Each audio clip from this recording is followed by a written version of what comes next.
Your reputation as a virtual assistant will go further than any marketing strategy you can create, and it starts with how you serve. Welcome back to the Art of Virtual Assisting with me, your host, Stephanie Lopepe, and we are finally concluding our 5W&H framework, and the H is for how. How to build a business as a virtual assistant that serves others, right? So, how do we start, right? You have to shift from being a transactional business to a transformational business, and that's how you serve others. So for me, I shifted from just doing a to-do list to actually be impactful with the work that I produce for my clients, right? So you gotta ask yourself, do I just want to get paid, do a to-do list, get paid and move on, or do I want to be impactful and make sure that the work that I'm producing to my client is producing transformational results? Okay, so a transactional service as a service provider is having a to-do list, checking on boxes, and just moving on about your day. But a transformational service as a virtual assistant is going beyond the task, immersing yourself into your client's work, producing strategies, and understanding the audience in order for you to produce the best work. And for Virtually Steph, that moment was very insightful for me. I got to understand that no, my role or my work or the goal for Virtually Steph is to work with people that are impactful in their specific field. And in order for me to be part of that impact, I cannot just stay being task-based. I have to move on into a higher level of my service providing. All right. So how do we start? We start serving well, where you build a reputation and that reputation brings in referrals. So for me, when people ask me, how do you learn clients and all that stuff, it's difficult for me to answer that because the majority of my clients did not come from social media, did not come from marketing. The majority of my clients came from referrals. And that was only possible because I served well the first time. Right? My first client, I served well that they referred me to their community, to their network, and those network referred me to also their network. So Stephanie, or Virtually Steph, is built on referral, right? And I know it's only possible because I'm good at what I do. You cannot refer someone who didn't provide you an excellent service. So that is my advice or my encouragement for you, is that you need to do well. If you are an admin person, if you are a strategist, if you are a tech VA, if you're a graphic designer, whatever it is that you're providing for a client, do a good service, provide an excellent service, because that produces testimonials, that produces referrals, that in all honesty builds your reputation. Right?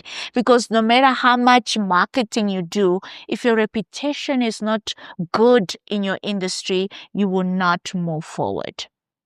All right. So what can we take from that?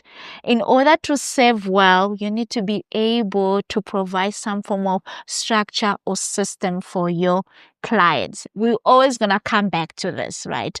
That serving well is not possible if you just do things haphazardly. You need to have some form of structure, right? When you have structure for your client, you guys are able to work faster, you're able to work efficiently, and you guys are able to identify problems a lot quicker. When there's no structure, you will feel like you are not moving forward. So that's my encouragement for you, is that excellence is not built by magic. Excellence as a virtual assistant, credibility as a virtual assistant, is coming from the structure you implemented, the system you implemented, and the results that are coming out of those systems. All right, so let's talk about, should you find new clients every 3 months, or should you be in a long-term relationship with your clients? In the virtual assistant space, there's always the tug of war, that you shouldn't be with a client more than 6 months or whatever it is. And I lean more with business strategies that you need to form long-term partnerships with your clients. It is best to have a 3 months contract with a client for you to kind of figure out, would this work or not? And once you know this is going to work, then extend that contract to 6 months or to a year. Why? Because short-term contract is only there if you know that you don't want to work with this client.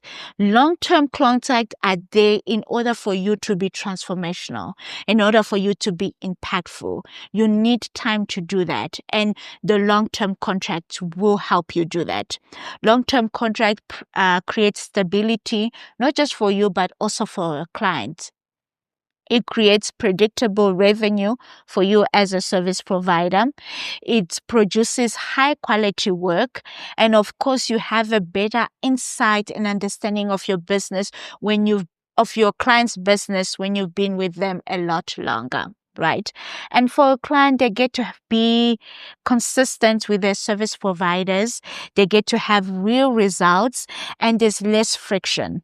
If a client keeps changing service provider in and out, there's like some form of friction in how that department is run. So long-term contracts is beneficial for both parties, right? And for you as a VA, long-term contract helps you upskill. You can't upskill anyway if you're always in short-term contracts.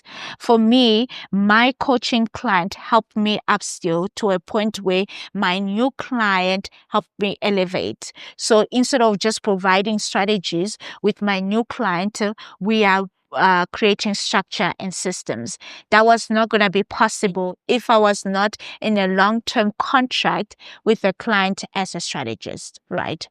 So my advice for you is that stay in long-term partnerships with your clients, and that's only possible if you provide excellent customer service.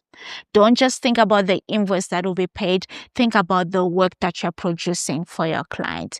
That is not just for us, virtual assistant, but you can implement this for any service provider. All right, so our insight segment, the question for today is, how do I handle difficult clients? I have a confession. So this year, I ghosted a client, right? A new potential client, because the discovery call revealed to me that client was going to be difficult. So how you handle difficult clients is that you never sign any contract without a discovery call. You need a discovery call to figure out, who is this person? What do they need from me? Are we a perfect match? Is there synergy? If there's no synergy, or if you sense some form of friction, that is already an indication that this client may not always work out, right? So for me, discovery calls are very important. Do not skip. And don't do your email. Oh, this is what I need. This is what. No. You need to have a call. You need to see the clients, like on video or in-person meeting if that client is in your town or city. But you're a VA, so a lot of our clients are all working remotely. You need to have that face-to-face. You would tell whether or not this client will work out, right? And discovery call will also help you identify red flags. For this client, the red flag is that everything was urgent. They needed me immediately, as in yesterday, And then I'm like, something is off here. Because when there's agency and no structure, means that this client will not last. And the second thing, you can look at the client's retention history. A client's inability to return service providers or a talent on their team is a red flag. And that client was honest with me that they have not been able to have assistants stick with them, right? And whatever the reasons was, for me, it gave that client is either difficult, as in they don't have great human connection with people, or whatever they were seeking is not for a virtual assistant. They needed somebody else, right? So that was already a red flag for me, right? And some clients are simply difficult. It's just who they are. That's just their personality. You get to work with high earning people, right? They don't have time to cuddle your feelings. Like, that's not within their personality, right? So to you it may come across as a difficult client, but that's just how their personality is. That's just how they've structured, how they manage their teams. So you can just identify, is it, do this client, are they really difficult, or is just their personality? And sometimes the client is confused. They're simply confused. They don't need a virtual assistant. They probably need a business strategist. They probably need a marketing expert. They probably need a coach, or they simply need a consultation session with somebody to help them restructure their business. And a VA doesn't do that. We don't help you restructure anything. We help you implement things, right? So you gotta figure out what is the stage of which the client is in for them to be labeled as a difficult client. And another way to protect yourself towards difficult clients is to either have a monthly contract or a 3 months contract, right? So that short-term contract makes the work relationship short. So if it's short, I'm sure you can endure a month work relationship with a difficult client, right? Or alternatively, you both can just put in your notice, your 2 weeks notice or your 1 month notice, and you both part ways. But I didn't plan to say this, but I want to say this. I'm always taught by business strategists that a difficult client is the best teacher in business, right? Like a lot of the times you may not learn from a non-difficult client, right? It may not be their personality. It could be the task that they're asking from you is difficult, or there's a high level of expectation that you're not used to. All those things teach you to be a better service provider. All those things help you to upskill. It helps you to refine your service offering. So maybe take on this opportunity to have one difficult client on your payroll or on your sign up clients, right?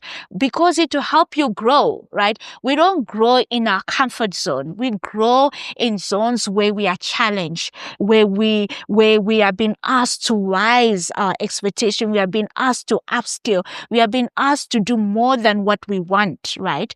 That's how we grow. So maybe use this opportunity to refine your service offering, to refine your skills with a difficult client. Maybe that's just something to think about. And step number 5 to deal with a difficult client is to always have cash on hand so that you can either return the deposit or refund the client or whatever it is that you got paid to. Sometimes difficult clients come on board because they think, well, I've already paid, so you have to do the job. No, you can always pay back the money, right? And no one is worth your mental health. No one is worth your peace. So if you have cash on hand, pay back the deposit or pay back whatever the invoice was paid to you, and just let the client know, unfortunately, we are not able to move forward. We have paid you back, or can you kindly show your banking details so we can refund your invoice payment, right? And for me, one of the new systems that I got to implement, because I learned this the hard way, is that is to have upfront payments, right? Before, I didn't know you could do that as a virtual assistant. You could actually ask for your upfront payment. And I learned that from VAs that are from the US, right? They don't work without upfront payments. Why? Because sometimes difficult clients will take so much from you and not pay you at the end of the day.